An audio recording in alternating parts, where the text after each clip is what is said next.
Hello, everyone. Welcome back to our YouTube channel. My name is Ella. I'm here today with Rogers, all the way from Kenya, and he's here to share his story with us about the work he's doing in Kenya. Rogers, welcome, and thank you so much for joining me today.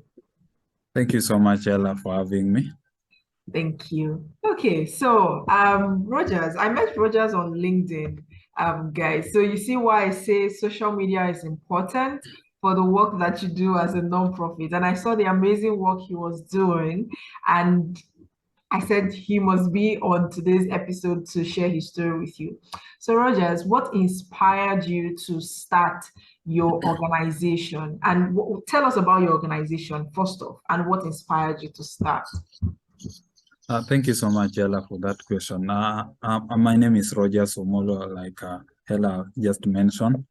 I'm the founder of Activate Action. Activate Action is a youth-led community-based organization. We work with young people living with HIV and disability in Homa Bay, Kenya. We started back in 2017 as a youth-friendly sexual and reproductive health facility. And then later we registered in 2020 as a community-based organization. Basically, we started because we wanted to address issues to do with stigma and discrimination that young people living with HIV and disability are facing, blocking them from accessing very essential services like reproductive health services, general health care, education, and also employment. So through Activate Action, we are addressing stigma associated with HIV and disability, and currently we are running 3 programs. One is on health and education. Under health and education, we are focusing much more on mental health of young people living with HIV and disability. Because you find like this chronic infection and permanent condition like disability and HIV will come in with issues to do with the psychological issues. So we are trying to enhance coping mechanism among these young people through training them and also training them on mental health. We also under the same program also we also have sexual and reproductive health services that we run through our youth-friendly facilities, where general young people are able to access these free services. And the second program is on economic empowerment and livelihood. This is targeting young women affected and infected with HIV. Because we use a human-centered design approach, this program came in when we had a conversation with women, and like maybe giving an example of one woman, like why is HIV a problem? It happened that this young woman was living with a boyfriend with the sexual partner who is HIV positive, but the woman is HIV negative.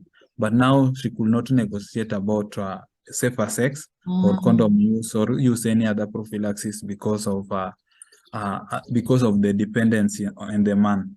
So we asked like how can we help as Activate Action, but the woman said that the only way to help them is through economic empowerment. So we came up with economic empowerment, just reducing the women vulnerability through a mentorship and coaching. And this also reduce because we find like if you are not economically sound, there are also issues to do with sexual gender-based violence that comes in, and issues to do with transactional sex. So we are trying to reduce HIV among women by empowering them, mentoring them to be able to start and sustain small businesses, and in turn they can also depend on their own, not depending on men for money. And under economic empowerment, again, we also have phone photography training. We are training, this is for general adolescent, because you find like the issues to do with unemployment comes in with idleness that also expose these young people to other conditions and even unsocial work like either betting, transactional sex, theft. So we could not train them on camera, because we are trying to solve the local challenges locally. And locally, what these young people have are phones. And if they are trained on using these phones, they can utilize it and also tell community stories, get some resources in return. And then lastly, on the last program is on advocacy and leadership. And through advocacy and leadership, basically we are advocating for ethical and meaningful engagement of young people living with HIV and disability in political spaces, community spaces on matters that affect them. That is either health, education, and employment. So back to your question, why started Activate Action? I used to work with the Ministry of Health before, and during my work with the Ministry of Health, I saw there was a gap when it comes to services that were being offered. Those are reproductive health services. They were not like youth-friendly services. So I needed a way of maybe reducing this gap by allowing young people access these services. The services, yes, they are there, but why are they not accessing them? So I started a youth-friendly facility where young people will come and access these free services. And during the process, I also noticed that even when the services are free and they are youth-friendly, young people living with HIV and disability are not able to access it. So apart from running the 2 youth facilities that we currently have, we started Activate Action, whereby it's championing for the right of and engagement of young people living with HIV and disability, meaning in my team, there are young people living with HIV, there are young people living with disability. So that's why we started Activate Action. Wow, that's actually great. You seem to be doing so much work for young people living with HIV. So I understand from my research that you're not in Kenya, or sorry, you're not in Nairobi. You are in one of the sub towns. So what's the name of that town in Kenya where you are? We are based in a rural community. It's actually, I can say, semi-urban. In Kenya, we have counties. Kenya is divided into counties, and we have 47 counties. But now we are based in Homa Bay County. So currently, we are working in Homa Bay town and other sub-counties within Homa Bay. So I can say Homa Bay, we are adjacent to Lake Victoria. If not because of the background you'll have seen the Lake Victoria behind me, but I'll share some pictures with you as well. Sure. Currently, I'm joining from an island known as Rusinga Island. Okay. I think I've heard of Rusinga. I came to Nairobi last year summer, so I seen some of those areas, and yeah, I can understand. So you have your center in this particular town, isn't it? In Homa Bay town. So how are you able to manage the activities in that center? Now, you say you have 2 centers, meaning you have to run activities, have the beneficiaries come to the center to learn and to engage with you. So how are you able to run both facilities? What is it like for you? Like I mentioned before, I started this facility when I was working with the Ministry of Health. Okay. And with the virtue of that, these facilities are integrated within the health facilities. Okay. So it's not standalone facilities, but now one is in Makongeni Sub-County Hospital. Okay. The other one is in Miniambo Sub-County Hospital. So if you go to the facility, generally young people go for health services within the facility. Yeah. But if they go to the facility, we have a space just for young people, whereby all those who are offering services are also young people, be it the nurses, the clinician. So it's supported with the Ministry of Health, but Activate Action also supports, because this is where our volunteers work. This is also where we work. So there are some support staff that are being supported by Activate Action. But now we partner with Ministry of Health to offer services, because there are things that we are not able to afford, like commodities. So this commodity has to come through MOH, and also the reports that we are giving are owned by the Ministry of Health. Wonderful. Apart from the facility, we're not just static, like how we're running a program. Those who are able to access the services are within the facility. We also have an office space within town. This also, I can say, it's a safe and a brave space for young people to come. But we do a lot of community outreaches, where, like today, I'm talking to you, I'm in an island. I'm not in the mainland, just bringing in services like HIV testing and counseling to Mm. the adolescent in the Fisher Folk community. Those are adolescents who are fishing within the Lake Victoria. So we do move, and for also information services, we do even school outreaches. We work with institutions like university and high schools. Yeah. Wonderful, wonderful. So with your experience, you've been doing a lot of advocacy, education, and all of that for HIV.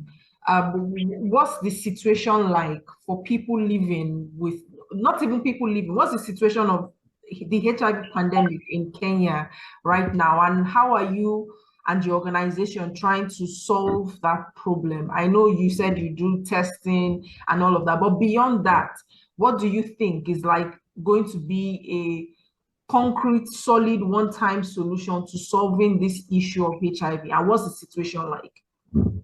Currently, in Kenya, we are at 4.6%. Those are HIV prevalence in Kenya. In Homa Bay, we are at 16.2%, meaning Homa Bay is three times the national prevalence. So meaning there's a lot of improvement, because initially Homa Bay used to be number one. We came from 33%. Wow. Meaning out of 100 people, 33% were HIV positive. But currently, from number one, we are currently out of the 47 counties, Homa Bay is currently number 6 with 16.2%. Meaning out of 100 people, 16 or 17 are HIV positive. So that's how the situation is. But coming to the solutions to this, one, this need also to embrace a human-centered design approach, whereby we allow the community members to identify the problem, own that problem, prioritize solutions to this problem, and implement the solutions. Because what has been there before, like you find like partners, people will do proposal, or partners will sit somewhere and see that in Homa Bay, because HIV is high, let's take condom to them. Let's take post-exposure, let's take this kind of prophylaxis to them. But that's not the solution that they're looking for. Yeah, so the best solution will be engaging the local in Kenya, allowing the local identify HIV as a challenge. Because when we engage with young people, mostly, you'll find like their young people, HIV is not a problem to them. If even in order of priority, if you give them, they'll identify problems that they're facing and then prioritizing them, you'll find like HIV will come third or fourth, because someone will talk about poverty. Because there's also a way where poverty is linked to HIV, like the one that I've mentioned. Currently, we are addressing HIV within Activate Action by economically empowering women. Because we feel like women are vulnerable, and issues to do with unemployment, issues to do with high economy to the women. You find like some will go for transactional sex, some will maybe be victim of sexual gender-based violence, but they cannot report because of their vulnerability. So one way is more of trying to come up with interventions, but these interventions should be local, and it should also be innovative.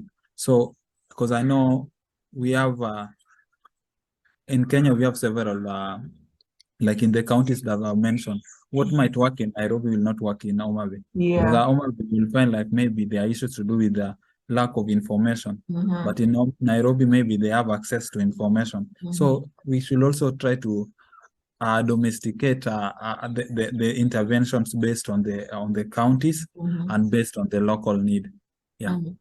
Wonderful. You are right. It's important that we are able to link up with the people who have those experiences and understand from their own perspective. So when you were talking, you mentioned acceptance. So the people accepting that this is the situation. How are you able to, connect with these people and communicate with them? Some people are ashamed. Some people are afraid because of the stigmatization and the finger pointing that happens within Africa and the way people look at HIV. So how are you able to help this youth accept and come out and, just integrate them to properly help them? Because without acceptance, you cannot help them. So how are you able to tackle this problem? Definitely, this need to acceptance is really key for adherence for the young people living with HIV. Because the moment you do not accept your HIV status, meaning you will not adhere well. Because for example, if maybe you having headache, you will take paracetamol. Yeah. And when you're taking paracetamol, when you're taking it, it will remind you that I'm taking this medication because of the headache. And that will come, that's also the same with HIV. When you've not accepted your HIV status, definitely taking ARV will be difficult because you don't want anything reminding you that you are HIV positive. So one thing that we do after testing, we try to enroll these young people who tested positive to psychosocial support groups, where we have peers that will share the challenges that they face, and just giving HIV face, whereby so you'll see someone who is healthy but is HIV positive. Another thing, we also enhance adherence among the adolescent and young people. We know when mention adherence is not just falling on diet, on like medication alone, but you also focus on issues to do with sexual behavior and dietary. So we do adherence. We have adherence counselors that will be linked to these adolescents, but we focus much more in terms of also having issues. I can talk about either buddy support. Buddy support is someone like I'll ask someone who is close to you, someone that you trust, that you can keep on sharing with the challenges that you are facing. And then also with the groups that we formed and the structure, we also try to reach these groups with the training and capacity building, so that even when you're in a group, you're able to understand what you did not understand, and more of training on life skills and self-acceptance, so that they are able to accept the HIV status. But apart from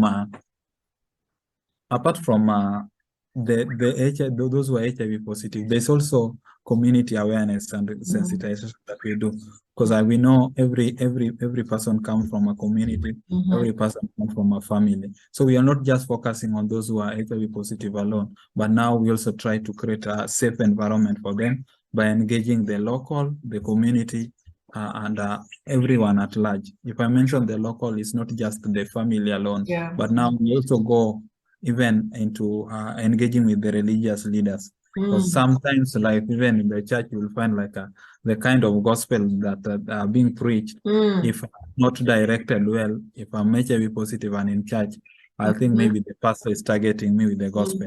So there's also need to train these religious leaders, engage them, so that they need to understand that HIV is there. Even as we preach gospel, let's not talk about HIV as a bigger sin than any other, but try to also be friendly and accommodative with the gospel. You're very right on that last point. You're very right on that last point. So let's talk about your successes. What are some successes that you've been able to record in the time of running your organization? Please feel free to blow your trumpet and share with us some of the successes that you've recorded so far. Thank you so much. Actually, one of the success, like even not talking about Activate Action, is just ensuring that HIV infection has reduced in the community, because it's issues to do with HIV need multi-sectoral approach, and we're partnering with local and other organizations to reduce HIV among young people and also among the population in Homa Bay at large. So one of the things that I can talk about, currently we've trained like 60 women on an economic empowerment program that is at the street business school that we are doing. Through the street business school, we've trained 60 women, and out of the 60 women, we've also started some small businesses for them, meaning we've reduced HIV exposure and also reduce household poverty for 60 women. And now, women, they have children, they have husband, and they have the mothers that they support. So that's what we've done so far. We also have a community cyber that we running that has also reached, has also served like over 500 community members. In this community cyber, they are able to access free computer services. They're able to access free computer knowledge and skills, and even access to webinars like the one that now I'm joining. So that's under economic empowerment. We've also trained 30 adolescents on phone photography. And through the phone photography, there are some that have been enrolled into competition that have won awards. Nice. So as Activate Action, that's also a milestone. And through the youth facilities, since we started, we've reached over 12,000 adolescents with information on reproductive health, that is HIV, contraceptives, and another program under the mental health. We've so far trained 500 young people living with HIV and disability on mental health. And we've enhanced the coping mechanism of these young people through the program. And lastly, maybe to mention in terms of, I've mentioned about women, I've mentioned about the youth facilities, the photography. There's a program that I'm forgetting. Yeah. We also under education, we also support teenage mothers. Because one, like I mentioned before, in Activate Action, we try to understand the situation. We try to do situation analysis and plan with the community on how to address the situation. So, Omabay, currently we are number 2 when it comes to teenage pregnancies. And when we were trying, we went into one of the sub-county with the high prevalences of teenage pregnancy. And when we engaged with this adolescent, what came in was why get pregnant at 12. Because I remember currently we have a teenage mother who is 12 and the child is 11 years. The child is 11 months. So meaning when this mother will be 13, the child will be 1 plus some months. So we were asking like why engage in sex at early stage? What exposes you to teenage pregnancy? And they majority were talking about period poverty, where they are not able to access sanitary towels. And because of that, they'll go for, here we talk about the location, they are cane cutters, those who cut sugarcane. So the lady talked of having a boyfriend who is a cane cutter who is able to provide the sanitary towels. But now in exchange, there's sex. And this sex is done even when you're not safe, when you're on your period. So we were trying to address this, but now we are focusing on much more on those who have already gotten pregnant, because the chances is, even when you are having a child, the period poverty is still there. There are chances of repeat pregnancies. So through Activate Action, we are trying to reduce repeat pregnancies among the teenage mothers. And currently we've adopted we have adopted a school with 50 teenage mothers that we are supporting. Out of the teenage mothers, the youngest was 12. The eldest that we are supporting is 16. So the age bracket is 16 to 12 teenage mothers. And among the teenage mothers, there's one who was a victim of sexual gender-based violence. She got pregnant because of sexual gender-based violence, and also she lives with disability. So that's because of the component of disability we got to understand, and we decided to adopt this school. So in the school, the 50 teenage mothers, we do provide them with the reusable sanitary towels. We also offer we also offer counseling support, because I know a 12-year-old you've doesn't been understand anything. Yeah. So we also offer counseling for them, and also try to provide. We act as through our youth facility, act as a satellite MCH for them, because we know when school normally in Kenya, school run from 8 to 5, and even the government facility run from 8 to 5, meaning these adolescents will miss essential services, antenatal services and postnatal services. So we also arrange with school how these adolescents are able to access these services. And currently, what I'm proud of, we are providing support. We are providing the reusable sanitary towel, and also we are supporting with the counseling.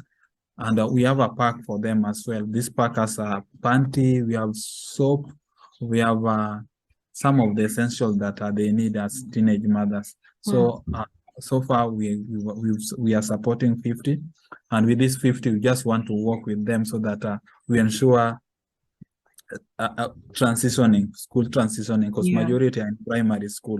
So we want to ensure that they transition to the next level after the support. So that's why we are not focusing in new, but we want to like take the 50, transition them to high school, and then ensure that they exist, the transition when they are like now above adolescent, then we'll leave them for the community, because with that, you also believe that we shall have empowered them in information and also with skills that they need, that they can support themselves. So those are the milestones that I'm proud of about Activate Action. And also, I'm also proud of the team that I work with, because I work with young people, I work with young volunteers, young professionals, and we also have volunteers even from Nigeria. We have volunteers from South Africa that also support, and they volunteer with Activate Action remotely. Wonderful. So I'm proud of the work that we've done so far. Wonderful. And basically, the feedback that we get from the women and the adolescent, because I can talk about like if I give feedback of the women that have started business, like the one that brought in the issue of coaching and mentorship on street business school. Currently, she's not living with their boyfriend. She has her own business. She depends on her own. She can pay her rent through the mentorship and coaching that we provide. Yeah. Wonderful, wonderful. Rogers, you're doing an amazing work. You're doing so much for the community, and I'm so excited that I've been able to actually share your story today. One question I want to ask is, while you were sharing all of these milestones and successes, I realized that you come in contact with very sad stories and sad situations every time, especially a 12-year-old who is getting pregnant. And how exactly do you cope mentally, like with your mental health? How do you cope with all of these stories coming in contact? For me, I'm almost breaking down, having to hear that a 12-year-old is getting pregnant. How do you cope with this mentally? Mentally, sometimes it's challenging coping with them. But now, if you know, like there are people who depends on you, you try to avoid a mental breakdown, and also try to be strong for the people that you serve. But basically, I also have mentors. I also have coaches that I share with. I also have people that are counselors that are attached that I can also share with and for support as well, because sometimes you feel you are mentally drained, you are mentally disturbed, so you just need to talk to someone. And I always try to talk to someone to support in terms of counseling, and also just taking a break from the work. Maybe try to have a better sleep, ensure that you bathe, also rest as well. After resting, refreshing, you are good to go. Yeah. You're right. Taking a break sometimes is very, very important. So finally, are there any specific programs or projects that you need the support of the public? Maybe someone listening to us right now may want to support the work that you do. This is your time to make a call for support. Thank you so much for that question. Actually, like I mentioned, we work with young people and young professionals, and you find like I'm more skills. My skill as the leader of the organization is in programming and HIV programming. But no, you cannot implement these programs without resources, either monetary skills, in terms of skills, and even members that you work with. So in terms of support, we're looking for partners and people that can collaborate with us. we also looking for people that we can work with. We are not only looking for financial support, but also those who can also mentor us, those who can train us in resource mobilization, because that is the major challenge that we are currently facing in terms of proposal writing. So if there's someone that feels like can help activate action through resource mobilization, writing proposals, training us on how to write proposals, also linking us and opening us to the network, his or her network, that will really help. But we open for any support, so long as it's support that it's community driven, will address the end user need, not just addressing the issues to do with Rogers, but addressing the community need that we are serving. Because I believe one, if someone asks me about sustainability, I'm looking for activate action being sustainable, but I'm looking for, in terms of sustainability, I'm looking at sustainability in terms of the network that I have, in terms of the programs, and also in terms of the employees or the staff that activate action has. So we open for someone who is willing to open his or her network for us, so that we can also take advantage for the network. Currently, you can check our website. We have and our social media. We have 2 crowdfundings that we are running. Either you can donate to support maybe, or you can donate to support the programs that we are running. Also, you can also just share the programs that we are learning within your network, within your social media. That will be good help for us, because we are doing this for the community members, and we focus much more on the end user, the teenage mother in the community. So your help and your support definitely will be for the teenage mother, will be for the young person living with HIV or disability, will be for that vulnerable woman in the community who need our support. Yeah. Wonderful. Thank you so much, Rogers, for your time and for sharing your story with us today. So people, you have heard it. As usual, the contact details, the donation details are all in the description box.